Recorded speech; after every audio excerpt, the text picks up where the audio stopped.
Hello, everyone. This is Group 2, and my name is Jason. My group mates are Jay and Akshish, and we will be presenting on Chapter 8's Organizational Structure and Control Mechanisms. In this chapter, we dive into the importance of the structure of an organization and how it needs to constantly be changed and adaptive to survive in the competitive international markets and economies that we live in today. So these are organizational charts. An organizational chart, also called as an organizational breakdown structure, is a diagram that shows the structure of an organization and the relationships and relative ranks of its parts and positions of the job. The one on the left is what most organizations are using today, an ordinary pyramid structure where power is at the top and performers at the bottom, and information flows from top to bottom or bottom to top. However, the one on the right is closer to the truth of how an organization is structured. Things get complicated and complex within an organization and its employees, to which there may be power struggles, internal disagreements, favoritism, or even enemies. This is why it is important to have an organized company with a good organizational structure.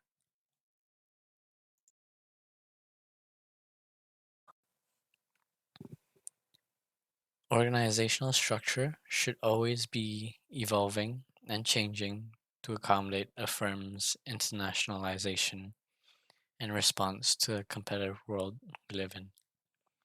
An organization's structure must fit with the strategy, otherwise, it will not work. It is the manager's job to best design and attain the best fit in organizing the company's systems and tasks. The failure to adapt to these changing market conditions, both strategically and structurally, will result in a short lifespan of any companies, even larger ones. This is especially true with our constant advancement of technologies and any environmental changes, such as the 2008 recession, which resulted in many firms to file for Chapter 11 bankruptcy. It is difficult. It is a difficult task to design the most suitable organizational structure and subsystem, but we must always be ready to change. Other variables that may affect structural choices are geographic dispersion, as well as differences in time, language, cultural attitudes, technology, and even business practices, which are all further layers of complication. I will now be passing it to Jay, who will be talking about the case of Alibaba and how they have adapted. Thank you, Jason, for the introduction and providing information on organization structure and control mechanism. My name is Jay. I would be discussing three mini case studies. First one is on BMG signed distribution deal with Alibaba.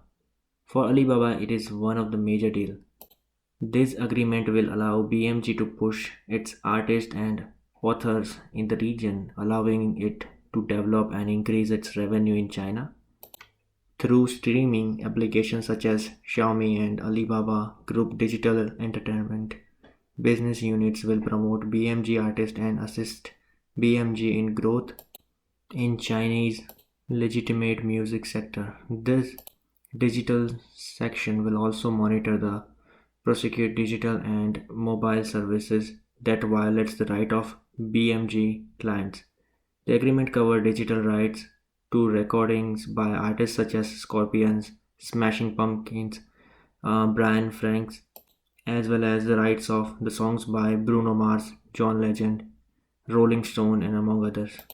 It covers everything from the digital over 2.5 million copyrights. Dora Yi, Chief Investment Officer of BMG China, started the game-changing transition from BMG. Alibaba is one of the China's most advanced and successful organization, and it is appropriate partner for us as we begin to realize the full potential of BMG's repertoire in China. Patrick Liu, head of Alibaba Digital Entertainment Business Branch, started. We are excited to collaborate with BMG to create a new business model in China entertainment industry that mixes music and e-commerce over extensive experience in digital data analysis with enable us to lead innovation in the music business, eventually improve customer experience. Just like this, um, BMG and Alibaba's collaboration deal, Sony Music and Warner Bros. Music Group team up with the Tencent in November and December of last year. Representing this demonstrate the labels the publishing company rising development plans in China. In last 12 months, BMG seems strengthening its grip in China throughout various partnerships. Last year in November, BMG China entered into major deal with Chinese music entertainment company Giant Jump, who has artists like Yan Hao, Jiang Li, Nick Li, and others signed under them. The statement issued by BMG stated that the deal is the latest step in planning unveiling 12 months along with the making China a priority territory for BMG, which is already the world's fourth largest music right company. BMG CEO said internet and particular mobile media are quick providing an answer to the music industry long time challenge of how to monetize the vast untapped potential of China's market. Alibaba Group is the one of the biggest mobile and internet e-commerce company in the world.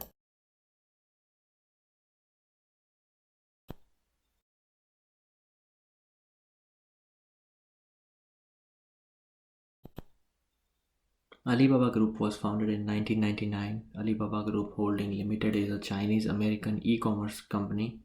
It is the leading realtor in the world. The name Alibaba was given because of its universal appeal. BMG was a division of Bertelsmann Music Group, and currently all the majority assets are owned by Sony Corporation.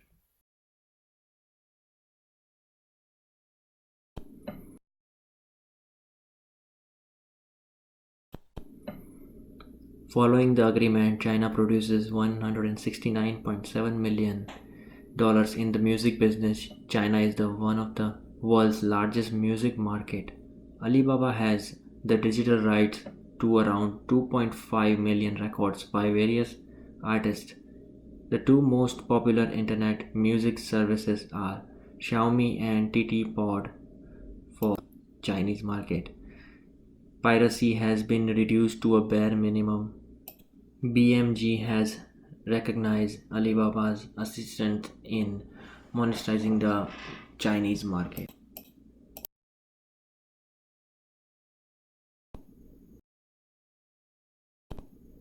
In this slide, it is revealing the monthly active user of China's online music from 2010 to 2018. The data of 2010 to 2015 comes from CNN and IC, and predicting data of 2016 to 18 are from iResearch. Since 2010, there is huge number of growth. In 2011 and 2012, the most successful years, considered as 6.5% and 13% of growth, which eventually reduced down to 3.6 in 2018. In this, Alibaba has helped in attracting new customer and reducing piracy.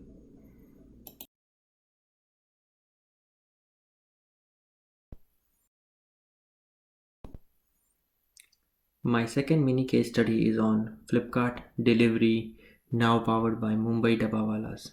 Flipkart is India's biggest e-commerce company. Flipkart has tie-up with Mumbai Lunchbox Delivery Man, famous for navigating cramps and confusing street as it tries to smooth the often difficult last stretch of its delivery to the customer. Who are Dabbawalas? Dabbawalas has collected hot meals for client, often distant homes, and delivered them to the companies and schools around the city utilizing the sophisticated distribution system of an overloaded bicycle.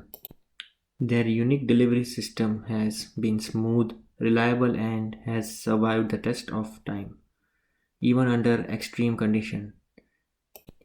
Dabbawala would make deliveries assigned from a Flipkart hub while collecting hot meals from the customer's home under the agreement, which is a part of e-commerce firm export to explore new delivery routes.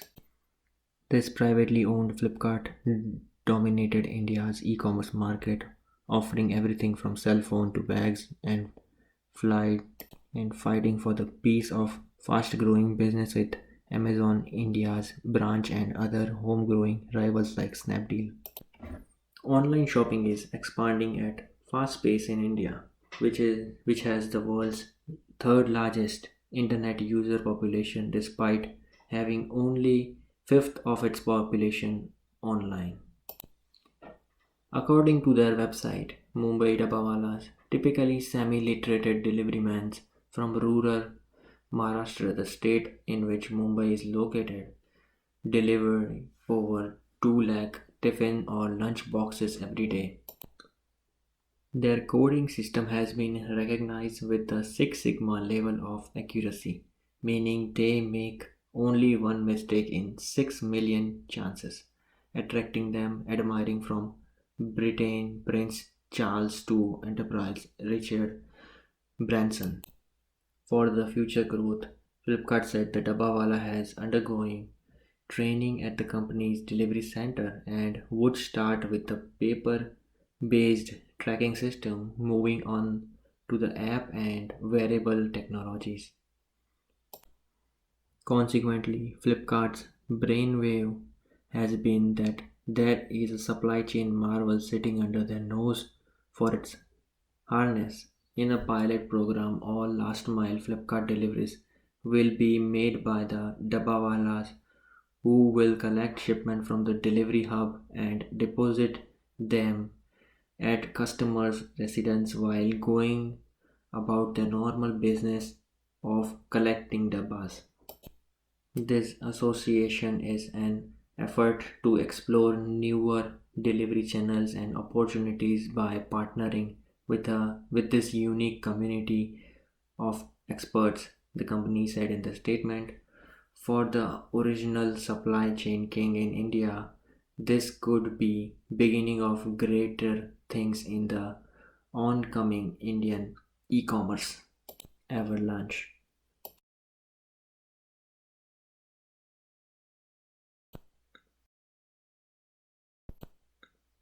When Amazon invested $2 billion in India, Flipkart went the low-tech routine using Dabbawalas. Dabbawalas has been around for 120 years. They organize Dabbawalas for the delivery using a complicated system of numbers, letters, symbols, and colors. Flipkart's standard operating procedure SOPS, where they train Dabbawalas, they introduce such steps like this shipment at the hub, sorting the shipment based on the pin codes and the area within it, understanding how the shipment would be assigned to them, a sample of how this would appear on their run sheet, update them that they would be required to input after the delivery has been made, and the last step was instruction on the next step if the shipment isn't delivered. That is how Flipkart chose the low tech way using Dabbawalas.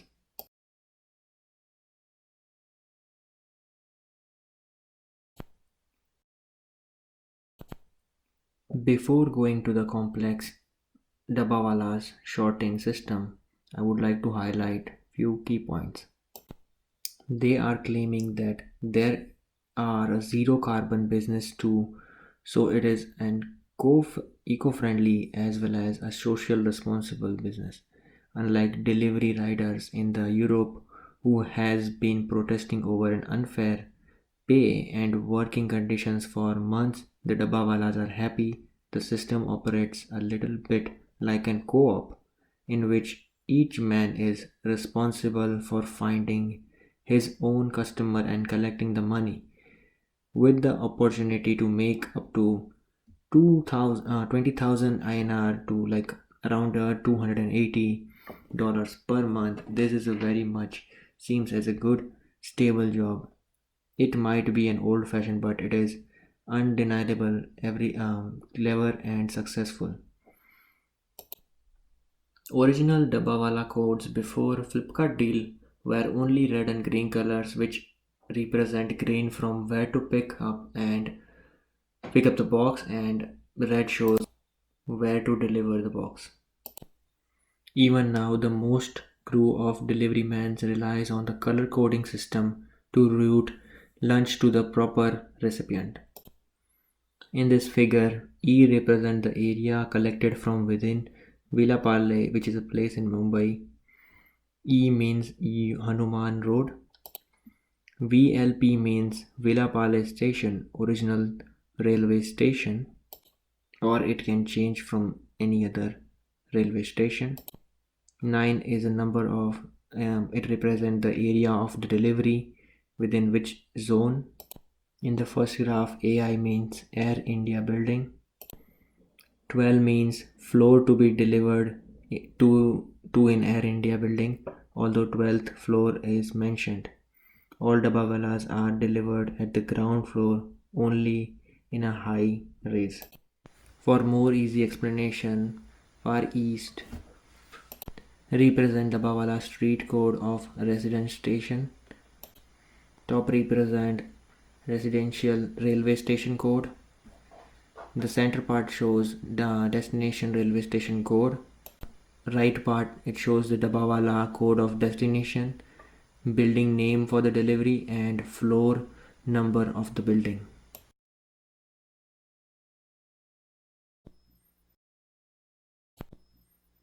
In this final slide, it shows Harvard Business School compares the Dabbawala system to a Six Sigma process. They complete their Dabba deliveries by 6 p.m. and then they head to Flipkart Delivery Hub to pick up the items for the delivery. Every day, each Dabbawala distributes up to 15 deliveries. As many dabbas are limitedly literate, a simple coding system comprises of the colors, numbers, letters indicates the collection point, train to be taken, and final destination of the tiffin. This information is conveyed through making on the lid of the box, which helps them to deliver the product or item to the proper recipient.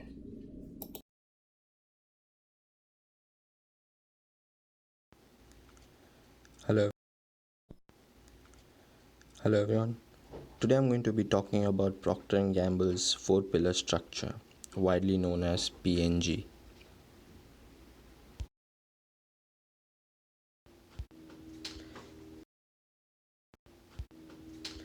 PNG is Think Global and Act Local business structure. In 2015, PNG owed most of its success to this global and or local four pillars in organization structure. The company operates in more than 180 countries and likes to think themselves as they are operating locally.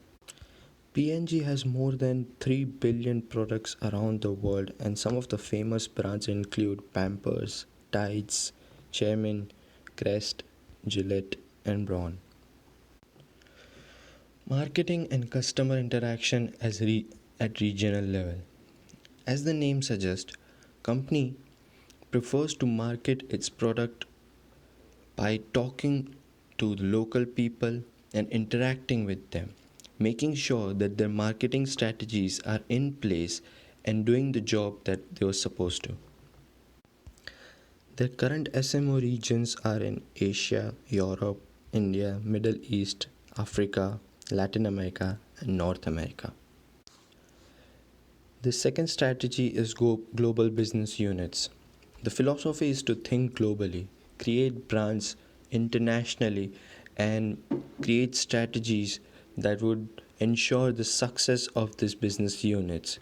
The famous business units are baby care, family and feminine care, beauty care, hair and personal care, fabric, home, health, and grooming products. Global business service. This the philosophy behind this is to win customers and convert them into consumers.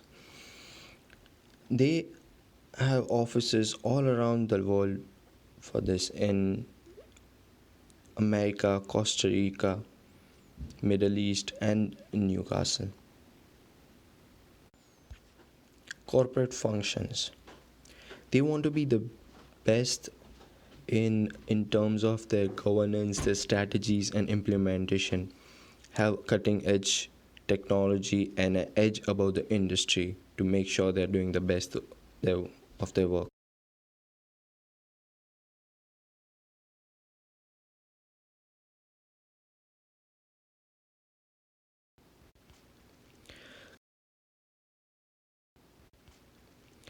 Companies are now abandoning their rigid structures in an attempt to be more flexible and responsive to the dynamic global environment.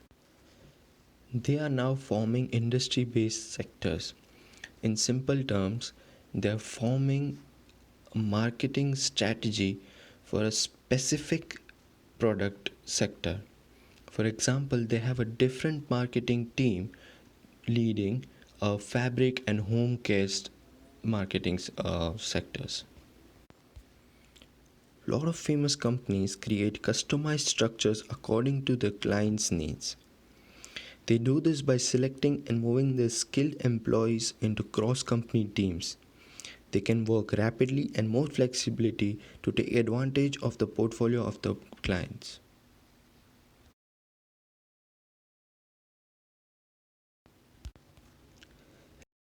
Rapidly changing competition and global business activities demand companies to run their worldwide operation efficiently and effectively based on the right business models and organizational structures. The major variables involved in choosing the right organizational structure depends on company's global environment and degree of localization. In today's world, a company needs to connect to their customers on a local platform. It is important that they advertise their products in a way that a local market would appreciate it. The new structure of the emerging MNCs is way different from the what we have been seeing from the old MNCs and their way of operations. The new organizational structure is more focused towards be global and act local. The three reasons for their success. Many new MNCs are avoiding the traditional roadmap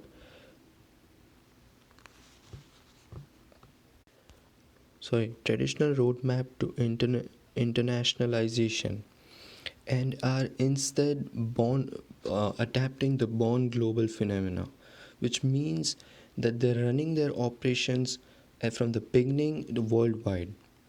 Second, they're finding niche business where competition is limited and they can thrive without the.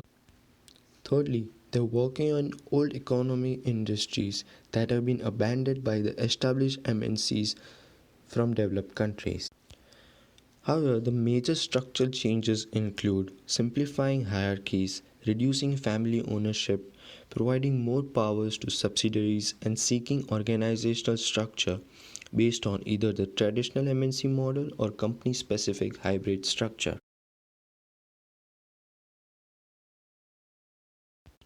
The next case I'm going to talk about is of FIFA. How FIFA restructured their governance and their oversight of ethics.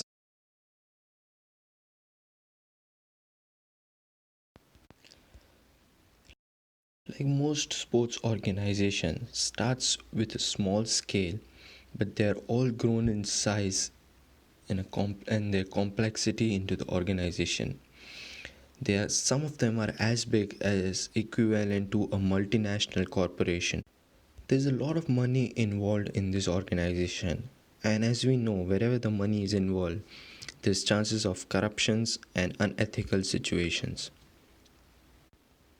We've all heard about the scandals of the International Olympic Committee and the Salt Lake City Olympics. However, before 2011, FIFA had not encompassed the responsibility for any sort of ethical behavior. But in 2011, they decided to restructure their organization chart anyways. FIFA's headquarters located in Zurich, Switzerland, and is the international governance body of association football. The FIFA, which has 208 national associations within 6 regional areas, oversees the governance and organization of the FIFA World Cup as well, which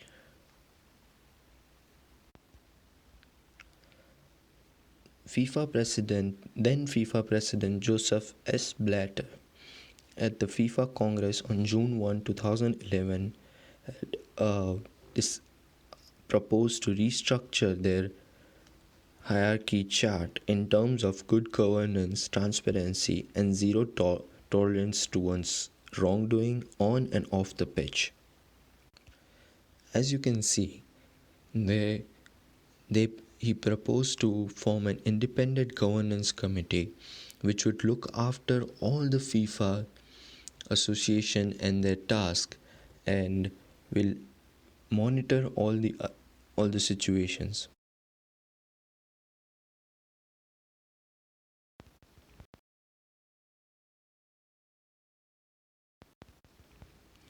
The creation of an independent governance committee, which among other tasks will oversee reforms FIFA undertakes.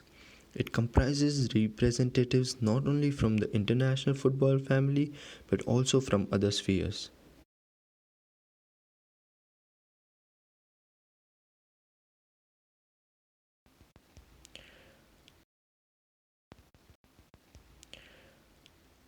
In May 2015, the United States, as usual, indicted 9 FIFA officials and 5 sports executives on charge of taking millions in bribery, which was followed by the arrest of executives in a Swiss hotel.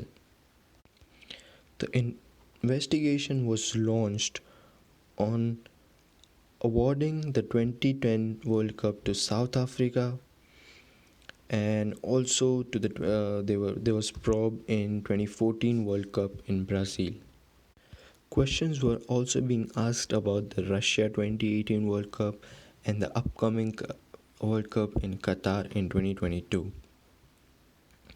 Regardless of all this, Sepp Blatter was still re-elected as a FIFA president, but he then resigned 2 days later. Shortly after this, Jerome Valcke, FIFA's General Secretary, was accused of bribery in selling the World Cup tickets controlled in 2014.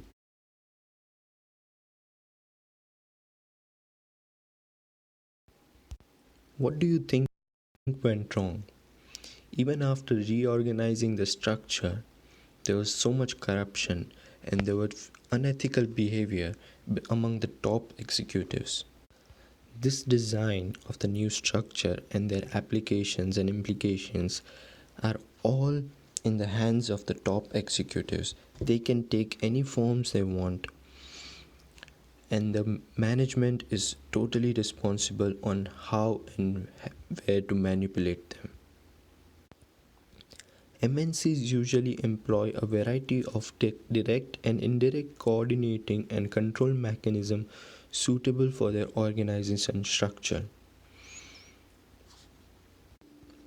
FIFA needs to consider various direct and indirect coordinating mechanism in order to reduce the unethical behavior among the top executives.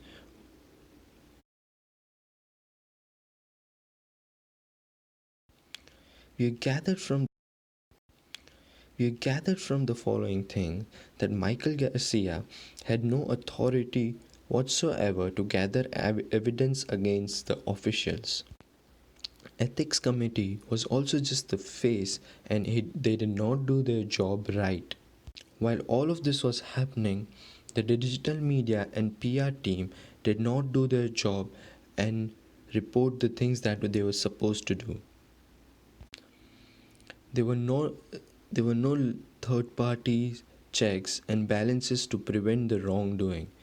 For example, if there's a third party that would be checking on them on what if they're maintaining their ethics, then there would be less chances of the wrongdoings. There was also no transparency from the Blatter's side. Blatter did his own thing and acted mysteriously. The solution to this would be there would be different third parties that would keep FIFA in check. They check their balance sheets, they check the all how they've come to a decisions. There's more voting, and the ethics committee has the full autonomy.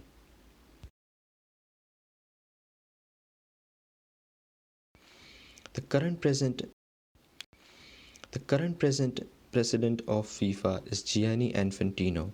He has changed the game totally.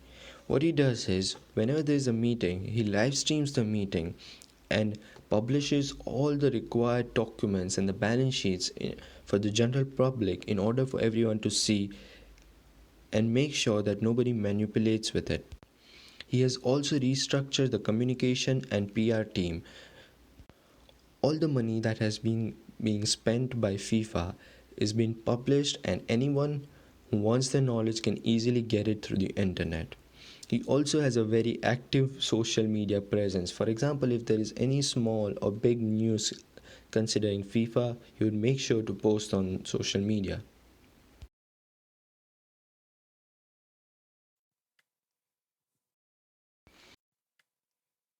Thank you, Akshish. I will now be talking about HSBC, one of the largest banks in the world, and how they have adapted to expansion and organizational structure throughout the recessions and how they have adapted. As many of you know, HSBC is one of the largest banks in the world. Personally, my family has been using their services for decades. Originally known as Hong Kong Shanghai Banking Corporation, they were founded in 1865 in Hong Kong and China, in Hong Kong and Shanghai, as the name suggests. The Hong Kong and Shanghai Bank was founded by Thomas Sutherland in the then British colony of British Hong Kong. By 2014, HSBC had over 6,300 offices in 75 countries and territories across Africa, Asia, Oceania, Europe, North America, and South America, and their headquarters is in London. During that same year, they were labeled as the second largest bank with total assets of $2.68 trillion after Industrial and Commercial Bank of China. HSBC continued to be a feasible brand name through the years and dealt with the banking industry's traditional retail sector, which are commercial banking, global banking, and private global banking. They have employed over 600 at 267,000 employees, serving over 55 million customers. HSBC's mission statement is we aim to be where the growth is, enabling businesses to drive and economies to prosper, and ultimately helping people to fulfill their hopes and realize their ambitions.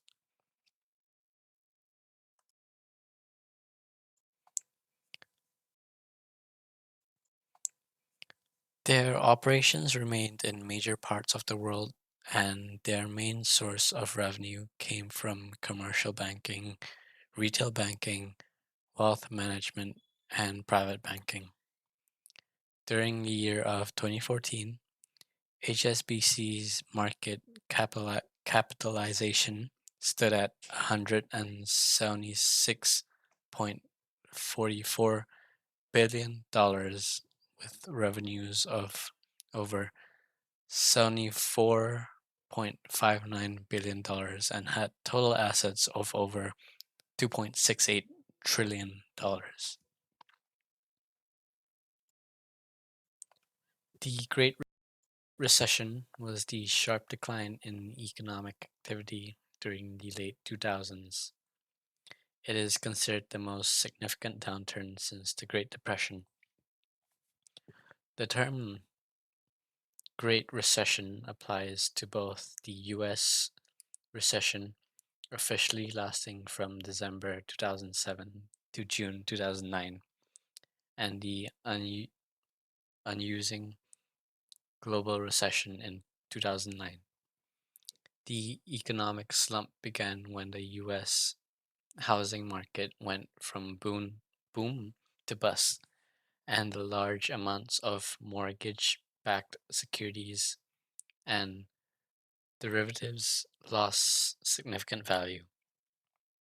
The latter occurred during the 1930s and featured a GDP decline of more than 10% and an unemployment rate that at one point reached 25%. However, HSBC remained a feasible business entity in the banking industry. During this financial crisis, it created havoc within the banking industry, which witnessed systematic distress as well as spillover effects. HSBC did lose money and customers, but was not built out in Europe and Asia.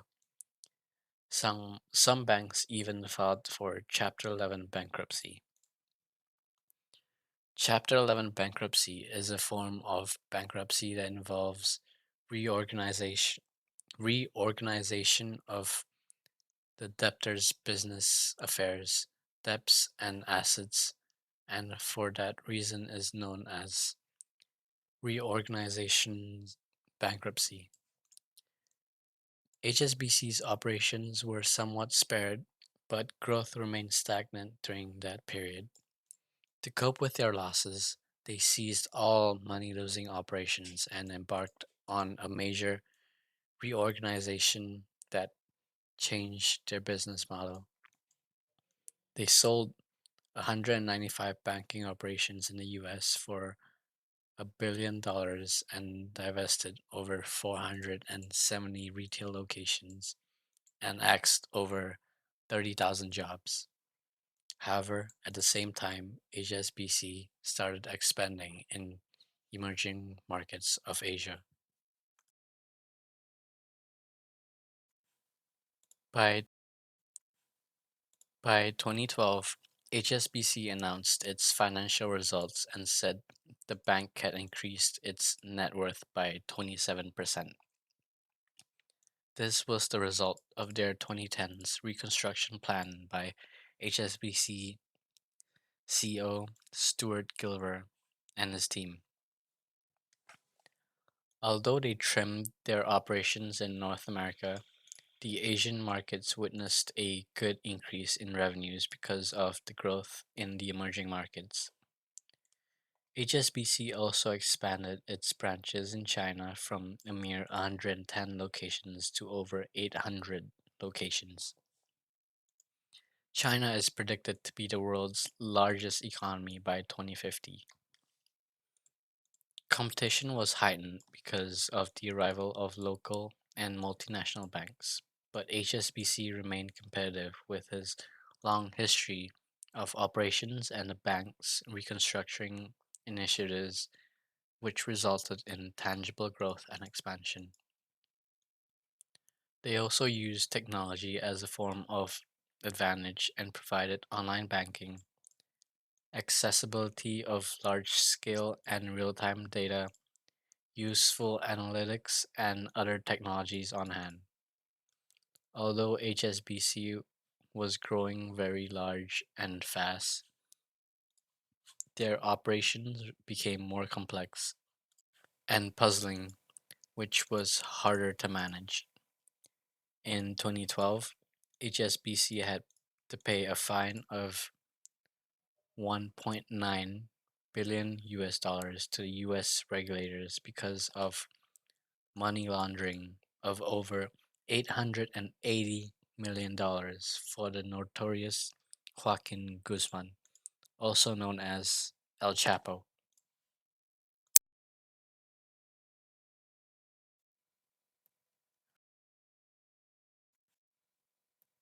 Furthermore, in 2014, they were fined 389 million Great Britain pound for rigging the exchange market.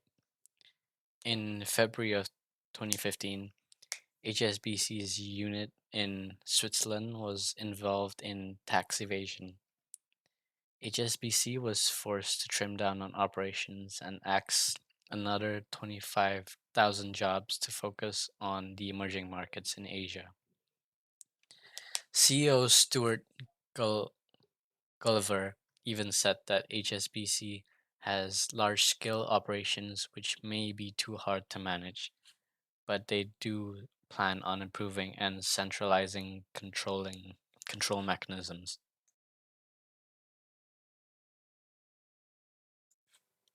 In, con- in conclusion, a firm's organizational structure, network, and control monitoring systems should always be improved upon because of the complexity of global markets and expansions.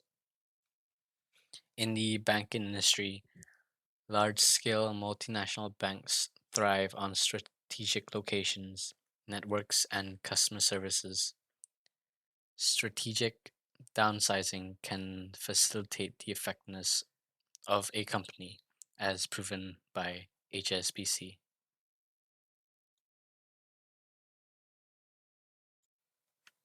Thank you for listening, and we hope that you have learned a lot from our presentation.